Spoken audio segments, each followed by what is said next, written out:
And to honor Black History, today we're taking you just about an hour outside of Austin in Fayette County. Last year, a neighbor discovered an abandoned Black cemetery after watching the movie We Were Soldiers.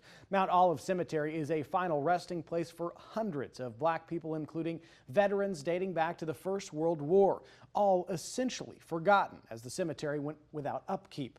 Now, a months-long cleanup is giving renewed hope, especially to families who have relatives there. Our Jayla Washington tells their story.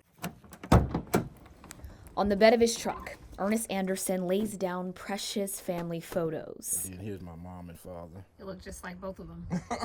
He reminisces with one of his oldest friends, Mr. Horace Drisdale. And he worked on the railroad. He was a cowboy. It's an emotional moment for both of them, standing outside of Mount Olive Cemetery.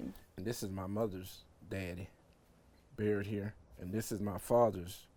They're just feet away from where their loved ones, some in these pictures, are buried. I grew up here. I know most of these people. Drisdale has lived here his entire life. He says about 85% of his own relatives are buried here. And Anderson has close to a dozen, some of his family members even veterans. And as much as they've tried to keep the grounds up themselves, it just wasn't feasible over the years. Deteriorated because the population of blacks moved away from this area. There was no one to keep this place clean.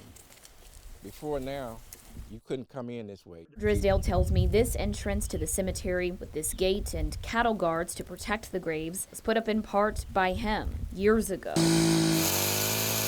But it wasn't until last October some veterans from the VFW Post 2527 came out and started cutting down trees and brush, creating an actual walkway for families to visit grave sites. You can tell this is brand new.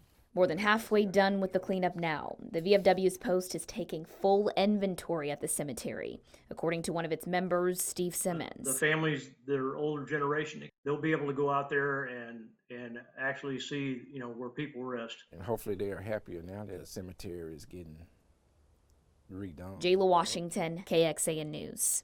Great story there. A number of organizations, including the Sacred Heart Catholic Church in Rockne, Texas, have helped with the cleanup. The VFW Post 2527 says it's also working to get it recognized as a historic marker in the state of Texas.